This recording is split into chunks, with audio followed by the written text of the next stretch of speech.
Guys, good evening आप सभी को। हमारा जो टाइम एंड टेंस का जो सीरीज चल रहा है उसमें हमने present continuous, past continuous, future continuous के साथ साथ present perfect, past perfect, future perfect के साथ साथ तीनों के इंडेफिनिट, मतलब ये कि तीनों के इंडेफिनिट, तीनों टेंसेस के कंटिन्यूअस और तीनों टेंसेस के परफेक्ट पढ़ चुके हैं ऑलरेडी हम लोग। जो बच्चे नए होंगे वे प्लेलिस्ट में जा कर के, ठीक है, उसे ढूंढ कर प्लेलिस्ट में सर्च करके और उसे पढ़ लें, ताकि जो एक टेंस का जो सीक्वेंस है, जो सीरीज है, सीरियल है, वह बना रहे और अच्छे से आपको। फाइन, आज हम देखेंगे प्रेजेंट परफेक्ट कंटिन्यूअस टेंस, ठीक है। तो आइए ज़्यादातर बात ना करते हुए अपने पॉइंट की बातों पे आते हैं। तो अगर हम इसकी इंट्रोडक्शन की बात करें तो इस टेंस के वाक्यों के अंत में रहा है, रही, रहे, रहे हो, रही हो, रहता है शब्द आते हैं।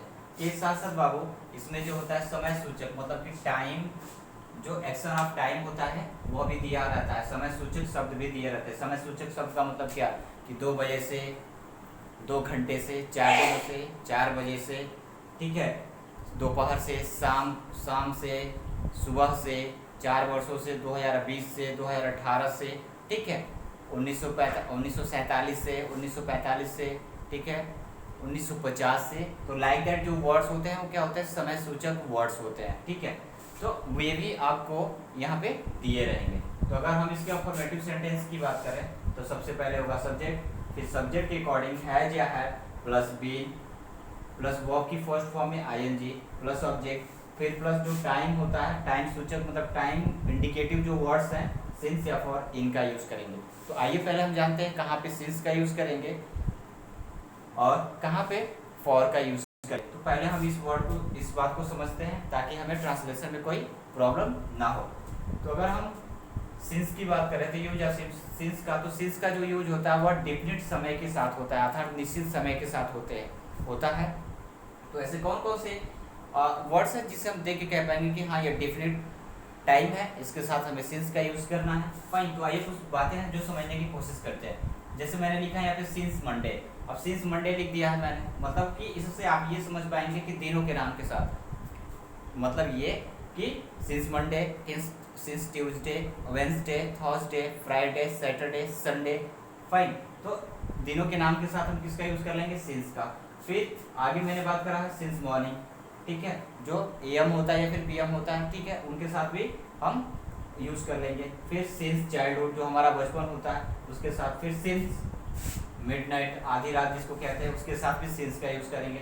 सिंस लास्ट ईयर, पिछले वर्ष की अगर बात करनी हो तो उसके साथ भी हम सिंस का यूज करेंगे।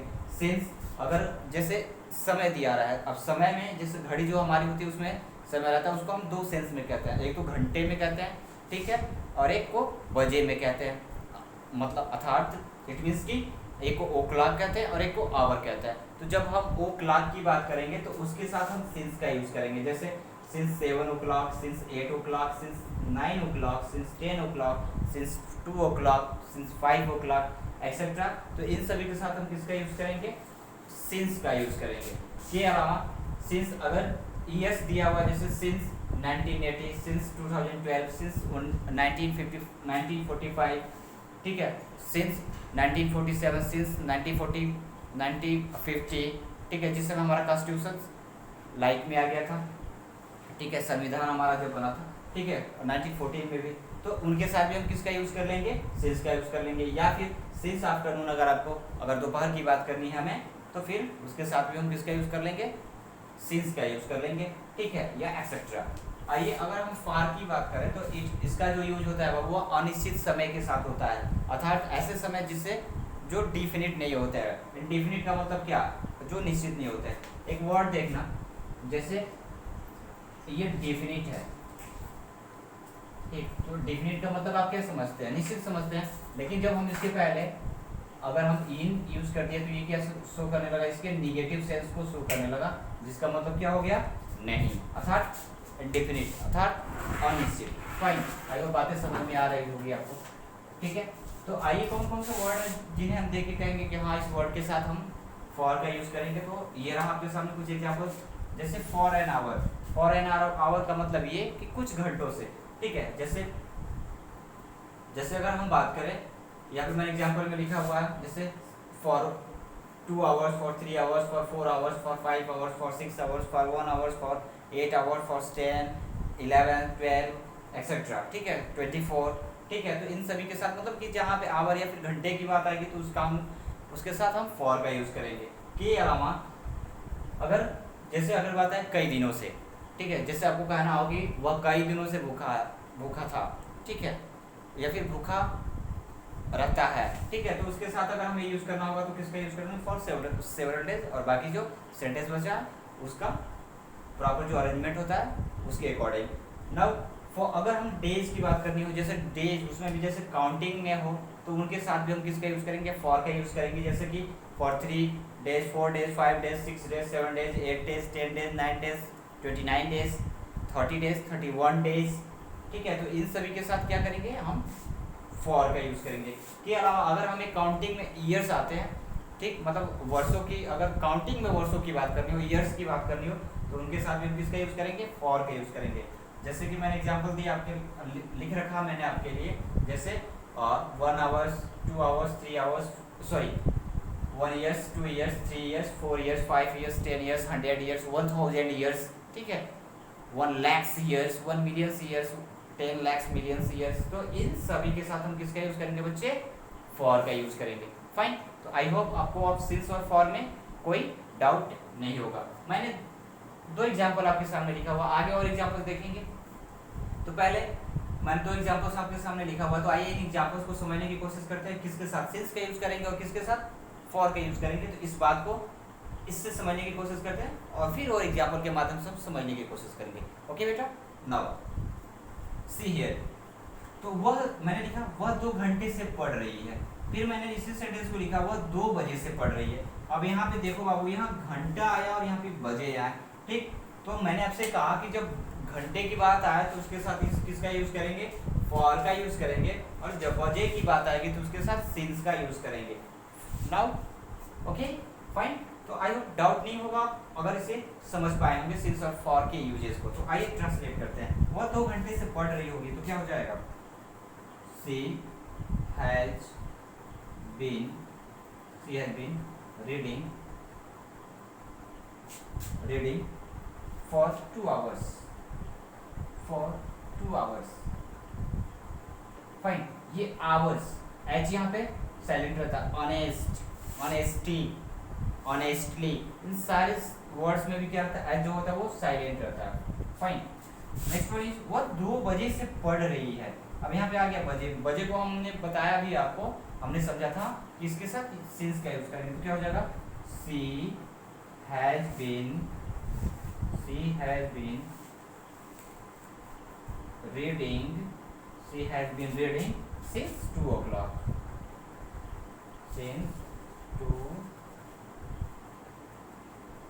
o'clock। आई होप बातें समझ आ ही गई होंगी आपको। ये इतनी भी बड़ी चीज़ नहीं है कि समझ में ना आए, और दुनिया में कुछ भी ऐसी चीज़ नहीं है जिसे अगर हम समझने की कोशिश करें और वो हमें समझ में ना आए, इतनी उसकी औकात नहीं। हाँ, बस इतना सा है कि अगर हम समझना ही नहीं चाहते हैं तो कुछ भी समझ में नहीं आने वाला। हम जीरो नहीं बना पाएंगे कि जीरो कैसे बनता है, ठीक है, लेकिन हम समझने की कोशिश करें तो कुछ भी कर सकते हैं। ओके, नाउ और एग्जाम्पल्स देखते हैं।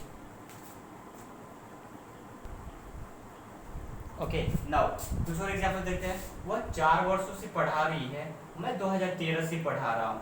तो यहाँ पे बाबू जो ईयर्स आया वो क्या है? काउंटिंग में आया तो किसका कर देंगे? फॉर का यूज कर देंगे। और यहाँ पे जो सन है देखिए 2013 दे दिया, एग्जैक्ट दे दिया, तो इसके साथ हम किसका यूज कर देंगे? जैसे मैंने लिखा था एग्जाम्पल में, सिंस 1980, सिंस 1945 लिखा था, और बताया था सिंस 1947, सिंस 1949, सिंस 1950, ठीक है। तो इन सभी के साथ हम किसका यूज कर देंगे? सिंस का यूज कर देंगे। आइए ट्रांसलेट करने की कोशिश करते हैं। अच्छा बच्चे, हैज और हैव में आपको डाउट, दिक्कत तो नहीं हो रही ना? मैं थोड़ा सा इस बात को क्लियर कर दूं। मुझे लग रहा होगा कुछ बच्चों को दिक्कत हो रही होगी, जो नए व्यूअर्स होंगे, नए बच्चे होंगे, उन्हें दिक्कत हो रही होगी। तो बच्चा हैज का यूज मैं लिख देता हूँ, ही, सी, इट, और किसी के नाम के साथ यूज करते हैं हम हैज का, हैव की बात करें आई वी यू दे, और प्लूरल नंबर सब्जेक्ट के साथ, प्लूरल नंबर सब्जेक्ट्स के साथ।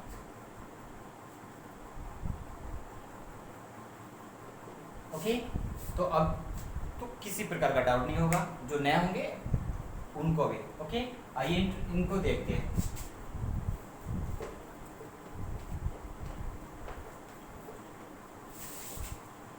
तो मैंने लिखा आपके सामने, वह 4 वर्षों से पढ़ा रही है, तो क्या हो जाएगा, सी हैज बीन टीचिंग,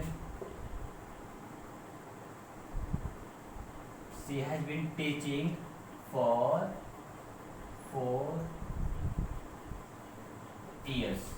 ठीक है, मैं 2013 से पढ़ा रहा हूँ, तो क्या हो जाएगा, I have been teaching, I have been teaching since 2013। Okay, और एक्चुअली मैं ये जो मैंने सेंटेंस आपके सामने शेयर किया हुआ, ये रियली में हकीकत है। मैं रियली में 2013 से पढ़ा रहा हूँ। ऑफलाइन क्लासेस लेता था, फिर बीच में थोड़ा बैक करा था, क्योंकि प्रिपरेशन के लिए चला गया था दिल्ली। अभी प्रिपरेशन मेरी चल रही है और पढ़ने पढ़ाने का दोनों काम चल रहा है। ठीक है, तो ये जो 2013 मैंने लिख रखा, ये हकीकत है, मैंने यूं ही नहीं लिख रखा। ओके, आई होप आपको बातें समझ में आ रही होंगी। आइए निगेटिव सेंटेंसेस को देखते हैं।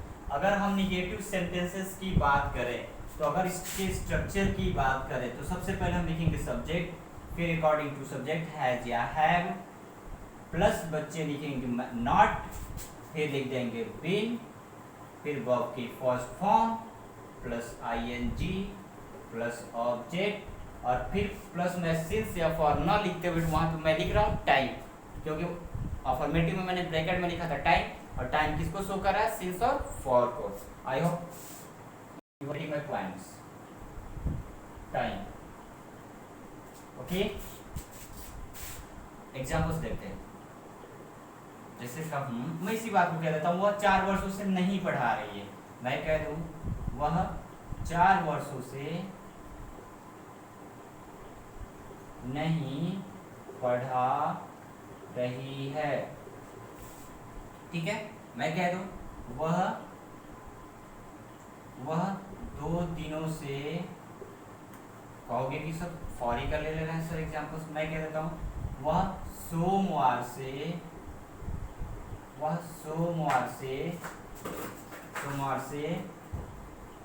स्कूल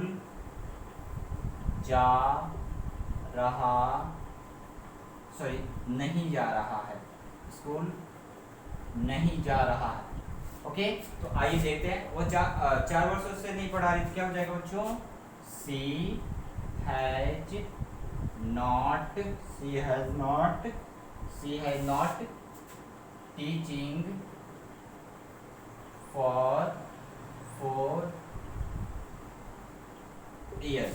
अगर मैं इसकी बात करूं, वह सोमवार से स्कूल नहीं जा रहा है, तो क्या हो जाएगा, he has not been, sorry यहाँ बीन छूट गया, देखिएगा बीन छूट गया था, माफ करिएगा।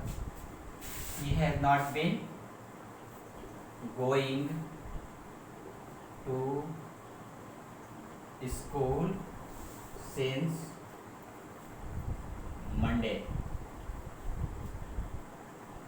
फाइन, कुछ और एग्जाम्पल देखते हैं।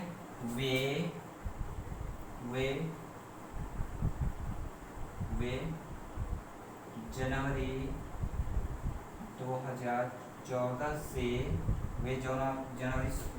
से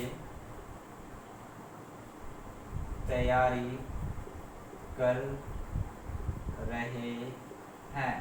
ठीक है, सॉरी तैयारी नहीं कर रहे हैं। ओके, तो अगर इसे हम बनाने की कोशिश करें तो क्या हो जाएगा, ये they have not been preparing